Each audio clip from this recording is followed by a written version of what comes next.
Welcome to my YouTube channel motivational ज्ञान। बहुत समय पहले की बात है। एक गांव में एक नाई रहता था। नाई बहुत ही गरीब था, लेकिन उसकी पत्नी बहुत समझदार और चतुर थी।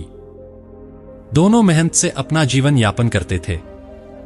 नाई रोज सुबह सुबह उठकर गांव में जाकर लोगों की हजामत करता और उससे जो थोड़े बहुत पैसे मिलते उसी से घर का खर्च चलता था। लेकिन उनकी आमदनी इतनी कम थी कि कभी कभी तो उनके पास खाने के लिए भी पैसे नहीं होते थे। नाई की पत्नी ने हमेशा अपने पति का साथ दिया और उसकी हर मुश्किल में उसका हौसला बढ़ाया। वो जानती थी कि अगर जीवन में कुछ करना है तो उसे अपनी बुद्धिमानी और चतुराई का इस्तेमाल करना होगा। एक दिन नाई गांव के राजा के महल में काम करने गया।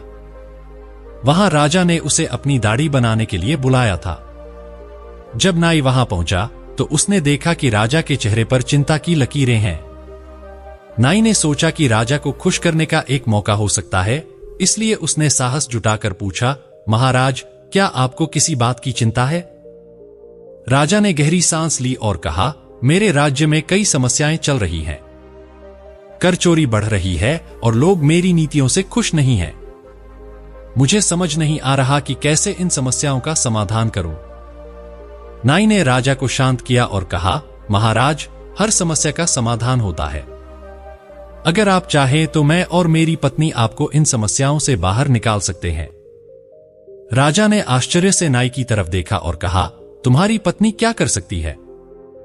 नाई ने गर्व से कहा, महाराज, मेरी पत्नी बहुत चतुर और समझदार है। वो जरूर आपके लिए कोई समाधान निकाल सकती है। राजा ने नाई की बात मान ली और उसे अगले दिन अपनी पत्नी के साथ आने का आदेश दिया। नाई घर लौट आया और अपनी पत्नी को सारी बात बताई। उसकी पत्नी ने सोचा और कहा, यह अच्छा अवसर है। हम राजा की मदद करेंगे और अगर हमारी योजना सफल होती है तो राजा हमें इनाम जरूर देगा। अगले दिन नाई और उसकी पत्नी राजा के दरबार में पहुंचे।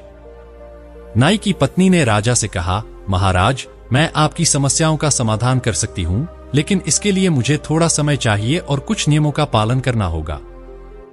राजा ने सहमति जताई और कहा, तुम्हें जितना भी समय चाहिए ले लो।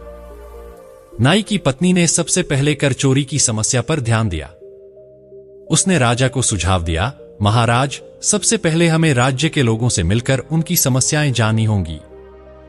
कई बार लोग कर इसलिए नहीं चुकाते क्योंकि उन्हें सरकार से कोई सहायता नहीं मिलती या फिर कर की दरें बहुत ऊंची होती हैं।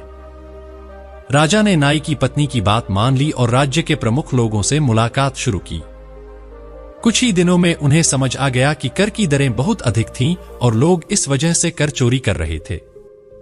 नाई की पत्नी ने राजा को सुझाव दिया कि कर की दरों को कम किया जाए और कर संग्रहण की प्रक्रिया को सरल बनाया जाए। राजा ने यह सुझाव मानकर कर की दरें कम कर दी और कर संग्रहण की प्रक्रिया में सुधार किया। कुछ ही समय में राज्य में कर चोरी में भारी कमी आई और राज्य का खजाना फिर से भरने लगा। अब बारी थी जनता की नीतियों से असंतोष की समस्या का। नाई की पत्नी ने राजा से कहा, महाराज, आपको जनता के बीच जाकर उनकी समस्याओं को समझना होगा।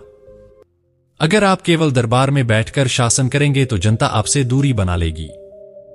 राजा ने नाई की पत्नी की बात मानी और वह स्वयं गांव-गांव जाकर लोगों से मिलकर उनकी समस्याएं सुनने लगा।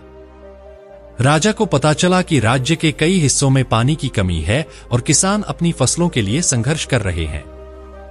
नाई की पत्नी ने राजा को सुझाव दिया कि गांवों में नहरों का निर्माण किया जाए और तालाबों की सफाई कराई जाए। राजा ने तुरंत यह आदेश जारी कर दिया। कुछ ही महीनों में राज्य के किसान खुशहाल हो गए और फसलों का उत्पादन बढ़ने लगा। राजा नाई की पत्नी की समझदारी और उसकी सलाहों से बहुत प्रभावित हुआ। उसने नाई और उसकी पत्नी को दरबार में बुलाया और कहा, तुम्हारी बुद्धिमानी ने मेरे राज्य को समस्याओं से मुक्त कर दिया है। मैं तुम्हें इनाम देना चाहता हूं। नाई की पत्नी ने विनम्रता से कहा, महाराज, हमारा कर्तव्य था आपकी मदद करना। अगर आप हमें कुछ देना ही चाहते हैं तो हमारे गांव में एक विद्यालय बनवा दे ताकि वहां के बच्चे शिक्षा प्राप्त कर सकें। राजा ने नाई की पत्नी की इच्छा पूरी की और गांव में एक बड़ा विद्यालय बनवाया। और अब नाई और उसकी पत्नी अब सुखपूर्वक जीवन बिता रहे थे। लेकिन कहानी यहां खत्म नहीं होती। गांव में उनकी चतुराई की चर्चा धीरे धीरे दूर दूर तक फैलने लगी। हर कोई उनकी समझदारी की प्रशंसा करता था, लेकिन कुछ लोगों को उनकी तरक्की देखकर जलन भी होने लगी। राजा के दरबार में कुछ दरबारी थे जो नाई और उसकी पत्नी से ईर्ष्या करने लगे थे। उन्हें यह बात बिल्कुल पसंद नहीं आई कि एक गरीब नाई और उसकी पत्नी राजा के इतने करीब आ गए हैं। उन दरबारियों ने आपस में मिलकर एक साजिश रची कि कैसे नाई और उसकी पत्नी को राजा की नजरों में गिराया जाए। उनमें से एक दरबारी, जो राजा का सबसे करीबी सलाहकार था, ने राजा से कहा, महाराज, नाई और उसकी पत्नी की चतुराई पर हमें शक है। मुझे नहीं लगता कि उनकी सलाह इतनी उपयोगी थी। हमें लगता है कि उन्होंने आपकी समस्या का समाधान संयोग से किया था, लेकिन असल में वे किसी चालाकी में शामिल हो सकते हैं। राजा को इस बात पर पहले तो यकीन नहीं हुआ, लेकिन धीरे धीरे दरबारियों ने उसके मन में शंका पैदा कर दी। उन्होंने राजा को यह सुझाव दिया कि नाई की पत्नी की असली चतुराई को परखने के लिए उसे एक कठिन परीक्षा दी जाए। राजा ने दरबारियों की बात मान ली और नाई और उसकी पत्नी को दरबार में बुलाया। जब वे दरबार में पहुंचे तो राजा ने गंभीर स्वर में कहा, मैंने तुम्हारी समझदारी और चतुराई की कई बार प्रशंसा की है, लेकिन अब मैं चाहता हूं कि तुम मेरी एक और समस्या का समाधान करो। यह समस्या पहले से अधिक कठिन है। अगर तुम इसका समाधान कर पाई तो मैं तुम्हें और तुम्हारे पति को अपना प्रमुख सलाहकार बना दूंगा। नाई की पत्नी ने आत्मविश्वास के साथ कहा, महाराज, आपकी हर समस्या का समाधान निकालने की पूरी कोशिश करूंगी। आप बताइए, समस्या क्या है? राजा ने एक गहरी सांस ली और कहा, मेरे राज्य में एक ऐसी जगह है जिसे कोई नहीं देख सकता, न वहां कोई जा सकता है। मुझे वहां से ऐसी चीज चाहिए जो न किसी ने देखी हो और न किसी ने उसे छुआ हो। अगर तुम यह काम कर पाई तो मैं तुम्हें इनाम दूंगा। यह सुनकर दरबारी मुस्कुराए, क्योंकि उन्होंने सोचा था कि यह असंभव है और अब नाई और उसकी पत्नी की चतुराई बेनकाब हो जाएगी। नाई की पत्नी ने कुछ देर सोचने के बाद राजा से कहा, महाराज, मैं इस चुनौती को स्वीकार करती हूं, लेकिन मुझे 3 दिन का समय चाहिए। राजा ने समय दे दिया। घर लौटते समय नाई चिंतित था। उसने अपनी पत्नी से कहा, यह तो बहुत मुश्किल काम है। ऐसी जगह और ऐसी चीज की बात करना जिसे न देखा जा सके और न छुआ जा सके असंभव लगता है। लेकिन उसकी पत्नी के चेहरे पर चिंता की कोई रेखा नहीं थी। उसने मुस्कुराते हुए कहा, तुम चिंता मत करो, मैं जानती हूं कि हमें क्या करना है। नाई की पत्नी ने अपनी योजना तैयार की और तीसरे दिन सुबह दरबार में पहुंच गई। राजा और सभी दरबारी बेसब्री से इंतजार कर रहे थे कि देखे अब क्या होगा। फिर राजा ने पूछा, तो? नाई की पत्नी ने शांत स्वर में कहा, महाराज, आपकी समस्या का समाधान मेरे पास है। मैं आपको एक ऐसी चीज ला सकती हूं जिसे न कोई देख सकता है और न कोई छू सकता है। राजा हैरान हुआ और कहा, क्या तुमने सचमुच ऐसी कोई चीज खोज ली है? नाई की पत्नी ने जवाब दिया, हाँ महाराज, वह चीज है विचार। विचार को न कोई देख सकता है और न कोई छू सकता है, लेकिन यह संसार की सबसे शक्तिशाली चीज है। विचार ही वह शक्ति है जो असंभव को भी संभव बना देती है। राजा कुछ पल के लिए मौन हो गया। फिर उसने जोर से हंसते हुए कहा, तुमने सही कहा। विचार वाकई ऐसी चीज है जिसे कोई देख नहीं सकता और न छू सकता है, लेकिन इसका प्रभाव अपार होता है। तुम्हारी चतुराई ने एक बार फिर साबित कर दिया कि तुम कितनी बुद्धिमान हो। दरबारियों की साजिश विफल हो गई और नाई की पत्नी की चतुराई ने उसे और अधिक सम्मान दिलाया। राजा ने नाई और उसकी पत्नी को अपने प्रमुख सलाहकार बना लिया। उन्होंने राजा के राज्य को और भी समृद्ध और खुशहाल बनाया। अब नाई और उसकी पत्नी राज्य के प्रमुख सलाहकार बन चुके थे। उनकी समझदारी की कहानी पूरे राज्य में फैल चुकी थी और राजा उन्हें हर महत्वपूर्ण मुद्दे पर सलाह लेने के लिए बुलाता था। हालांकि दरबारियों का मन अभी भी साफ नहीं हुआ था। उन्हें यह बात अब भी खटक रही थी कि कैसे एक गरीब नाई और उसकी पत्नी इतने उच्च पद पर पहुंच गए। इसलिए वे अब और भी बड़ी साजिश रचने की सोचने लगे। एक दिन दरबार के मुख्यमंत्री, जो इस पूरी साजिश का मुखिया था, फिर उन्होंने बाकी दरबारियों से कहा, नाई और उसकी पत्नी अब हमारे लिए और भी बड़ा खतरा बनते जा रहे हैं। अगर वे इसी तरह राजा के प्रिय बने रहे तो एक दिन वे हमारे पदों पर भी कब्जा कर लेंगे। हमें अब ऐसी योजना बनानी होगी जिससे राजा को उन पर हमेशा के लिए शक हो जाए और वे दरबार से बाहर हो जाएं। दरबारी एक नई चाल सोचने लगे। उन्होंने फैसला किया कि वे नाई की पत्नी के खिलाफ राजा के मन में एक बड़ी शंका पैदा करेंगे और इसके लिए उन्हें एक झूठी कहानी बनानी होगी। फिर कुछ दिनों बाद दरबारियों ने राजा के पास जाकर कहा, महाराज, हमें एक गंभीर बात पता चली है। हमें लगता है कि नाई की पत्नी आपके खिलाफ साजिश कर रही है। वह चतुराई से आपकी समस्याओं का समाधान कर रही है, लेकिन उसका असली उद्देश्य आपके खिलाफ षड्यंत्र करना है। राजा ने यह बात सुनकर गहरी सोच में डूब गए। दरबारी उनकी शंका को और बढ़ाने लगे, महाराज, वह इतनी चतुर है कि वह आपको धोखे में रख सकती है। अगर आप हमारी बात पर भरोसा नहीं करते तो आप उसे एक अंतिम परीक्षा दे सकते हैं। अगर वह उस परीक्षा में असफल हो जाती है तो इसका मतलब यह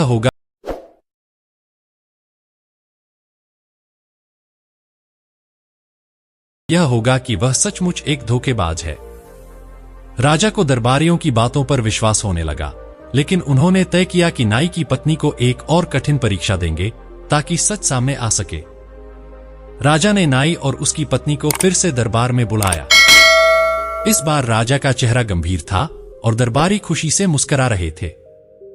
राजा ने कहा, तुमने अब तक मेरी कई समस्याओं का समाधान किया है, लेकिन अब मैं तुम्हें एक अंतिम परीक्षा देना चाहता हूं। अगर तुम इस परीक्षा में सफल हो गई तो मैं तुम्हें राज्य का सबसे ऊंचा सम्मान दूंगा, लेकिन अगर तुम असफल हुई तो तुम्हें दरबार छोड़ना होगा। नाई की पत्नी ने विनम्रता से कहा, महाराज, मैं आपकी हर परीक्षा के लिए तैयार हूं। आप बताइए, मुझे क्या करना होगा? राजा ने कहा, तुम्हें 7 दिन के अंदर मेरे राज्य के सबसे दुर्लभ और अनमोल खजाने को ढूंढकर लाना होगा। वह खजाना ऐसा होना चाहिए जिसे कोई छू नहीं सकता, लेकिन वह हमारे जीवन का सबसे महत्वपूर्ण हिस्सा हो। अगर तुम वह खजाना लाकर दिखा सकी तो तुम परीक्षा में सफल मानी जाओगी। यह सुनकर दरबारियों को लगा कि इस बार नाई की पत्नी असफल हो जाएगी, क्योंकि ऐसा खजाना ढूंढना असंभव था। लेकिन नाई की पत्नी हमेशा की तरह शांत और संयमित थी। उसने राजा से कहा, महाराज, मुझे कुछ समय चाहिए और मैं आपकी यह परीक्षा अवश्य पूरी करूंगी। नाई की पत्नी ने कई दिन सोचा, लेकिन कोई भी उत्तर स्पष्ट नहीं हो पा रहा था। नाई भी परेशान हो गया था, लेकिन उसकी पत्नी ने उसे सांत्वना दी, धैर्य रखो, मेरे पास समाधान होगा। मैं सही समय पर सही उत्तर के साथ लौटूंगी। 7वें दिन नाई की पत्नी दरबार में पहुंची। राजा और सभी दरबारी बेसब्री से इंतजार कर रहे थे कि अब वह क्या उत्तर देगी। नाई की पत्नी ने दरबार में प्रवेश किया और हाथ जोड़कर राजा से कहा, महाराज, आपके द्वारा मांगा गया खजाना मैं आपके सामने प्रस्तुत करती हूं। वह खजाना समय है। समय से अधिक दुर्लभ, अनमोल और महत्वपूर्ण कोई चीज नहीं है। समय को कोई छू नहीं सकता, लेकिन यह हमारे जीवन का सबसे बड़ा खजाना है। समय ही हमें सुख और दुख दोनों का अनुभव कराता है, और सही समय पर लिए गए फैसले हमारे जीवन को बदल सकते हैं। राजा उसकी बात सुनकर दंग रह गया। दरबार में सन्नाटा छा गया और दरबारियों के चेहरे पर निराशा छा गई। राजा ने नाई की पत्नी की बुद्धिमानी को एक बार फिर सराहा और कहा, तुम्हारी बात बिल्कुल सही है। समय ही वह खजाना है जिसे हम देख नहीं सकते, छू नहीं सकते, लेकिन यह हमारे जीवन का सबसे महत्वपूर्ण हिस्सा है। तुमने इस कठिन परीक्षा को सफलतापूर्वक पूरा किया। राजा ने दरबारियों की साजिश को समझ लिया। उसने उन्हें सख्त सजा दी और उन्हें दरबार से निष्कासित कर दिया। नाई और उसकी पत्नी को राज्य का सबसे ऊंचा सम्मान मिला और राजा ने उन्हें अपना मुख्य सलाहकार बना लिया। राजा के दरबार से सभी दरबारियों के निष्कासन के बाद नाई और उसकी पत्नी की ख्याति और बढ़ गई। पूरे राज्य में उनकी समझदारी और बुद्धिमानी के किस्से लोगों की जुबान पर थे। अब राजा उन पर पूरी तरह से भरोसा करता था और हर समस्या का समाधान उनसे पूछकर करता था। लेकिन यह सब कुछ इतना आसान नहीं था। जिस तरह से दरबारियों ने साजिश की थी, वैसी ही और भी चुनौतियां आने वाली थीं। नाई और उसकी पत्नी के लिए जीवन में एक नया अध्याय शुरू हुआ। अब उन्हें राजा के सबसे भरोसेमंद और प्रमुख सलाहकार के रूप में काम करना था।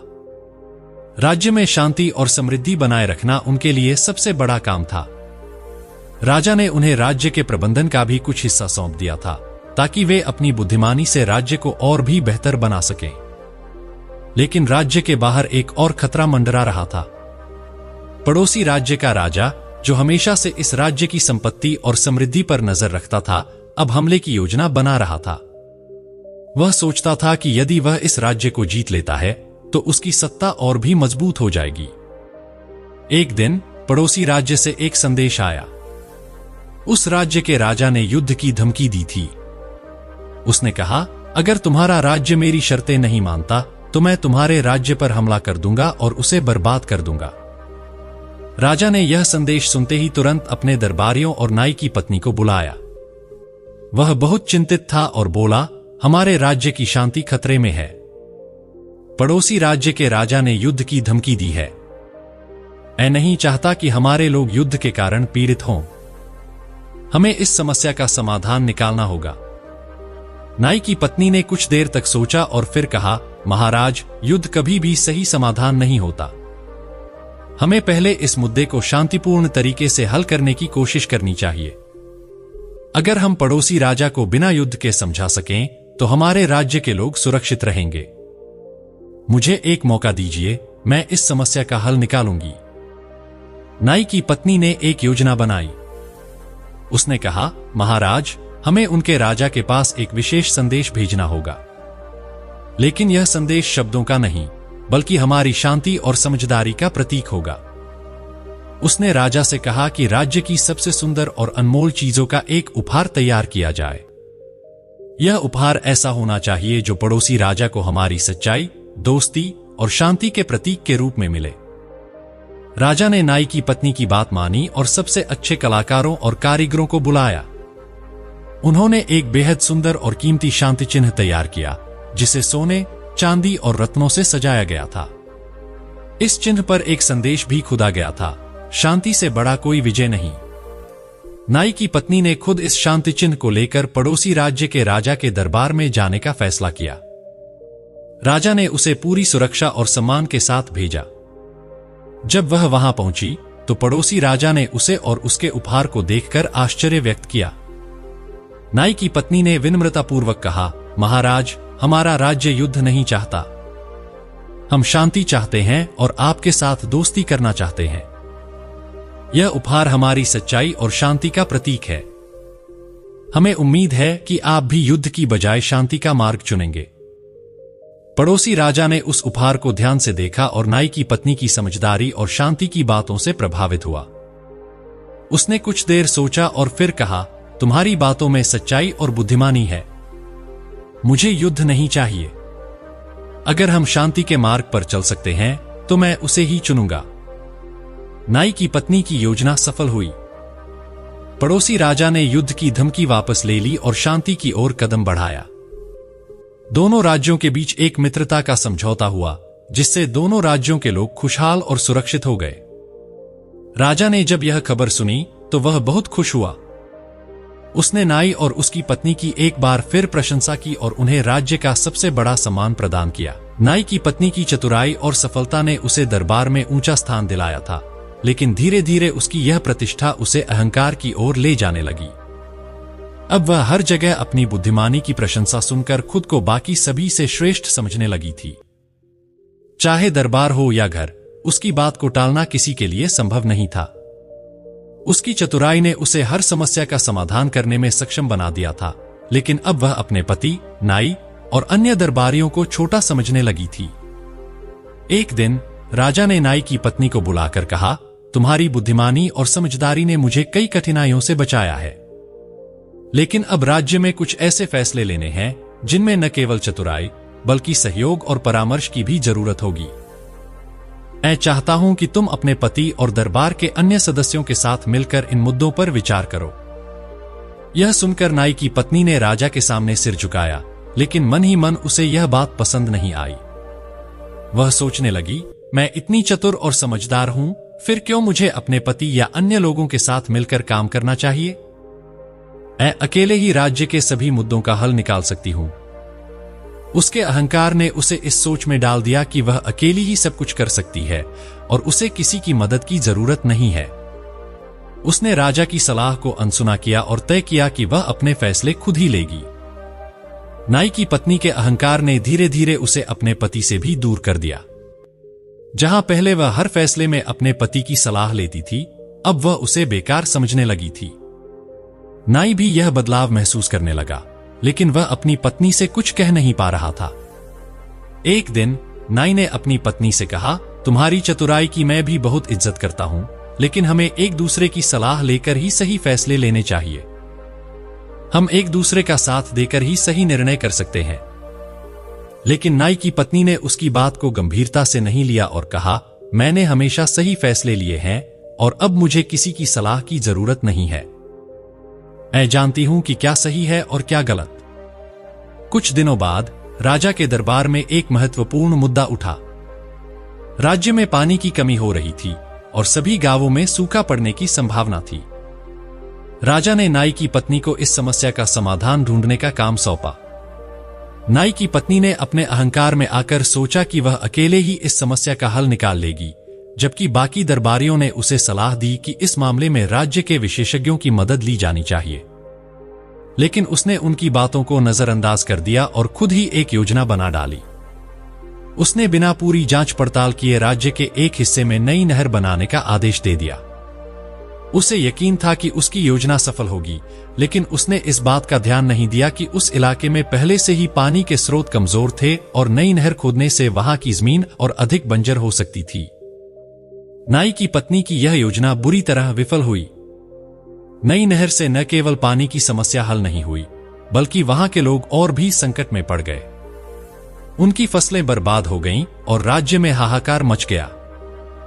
राजा को जब यह खबर मिली तो वह बेहद नाराज हुआ। उसने नाई की पत्नी को बुलाकर कहा, तुम्हारी चतुराई की मैंने हमेशा सराहना की है, लेकिन इस बार तुम्हारा अहंकार तुम्हारी सबसे बड़ी गलती बन गया। अगर तुमने अपने पति और दरबारियों की सलाह ली होती तो शायद यह समस्या इतनी बड़ी न बनती। यह सुनकर नाई की पत्नी को अपनी गलती का एहसास हुआ। उसने समझा कि अकेली चतुराई ही पर्याप्त नहीं होती, बल्कि दूसरों की सलाह और सहयोग भी जरूरी होता है। उसका अहंकार उसकी सबसे बड़ी कमजोरी बन गया था और अब उसे अपनी गलतियों का पछतावा हो रहा था। नाई की पत्नी ने राजा के सामने सिर झुकाकर माफी मांगी और कहा, महाराज, मुझसे बहुत बड़ी गलती हो गई है। मैंने अपनी चतुराई पर इतना भरोसा कर लिया कि दूसरों की सलाह को नजरअंदाज कर दिया। मैं समझ गई हूं कि बिना परामर्श और सहयोग के कोई भी निर्णय सही नहीं हो सकता। मैं आपसे और राज्य के सभी लोगों से क्षमा चाहती हूं। राजा ने उसकी माफी स्वीकार की, लेकिन उसे चेतावनी दी कि भविष्य में किसी भी निर्णय से पहले परामर्श और पूरी जांच पड़ताल करना जरूरी है। नाई की पत्नी ने अपने पति से भी माफी मांगी और वादा किया कि अब वह हर फैसले में उसकी सलाह लेगी। नाई की पत्नी ने अपनी गलतियों से सीख ली और अब वह पहले से भी अधिक समझदार और विनम्र हो गई। उसने अपने अहंकार को छोड़कर सहयोग और सलाह के महत्व को समझा। उसके बाद राज्य में जब भी कोई समस्या आई, उसने अपने पति और दरबारियों के साथ मिलकर समाधान निकाला। उसने यह साबित किया कि बुद्धिमानी के साथ साथ विनम्रता और सहयोग भी जीवन में बहुत जरूरी है। अहंकार इंसान को केवल पतन की ओर ले जाता है, लेकिन जब इंसान अपनी गलतियों से सीखता है तो वह फिर से अपने रास्ते पर लौट सकता है। दोस्तों, इस कहानी से हमें यह सीख मिलती है कि चाहे हम कितने भी चतुर या बुद्धिमान क्यों न हो, अहंकार हमें हमेशा नुकसान पहुंचाता है। सही निर्णय लेने के लिए हमें दूसरों की सलाह और सहयोग की जरूरत होती है। विनम्रता और सहयोग जीवन की सबसे बड़ी ताकतें हैं और जो इन्हें अपनाता है वही सच्ची सफलता प्राप्त करता है।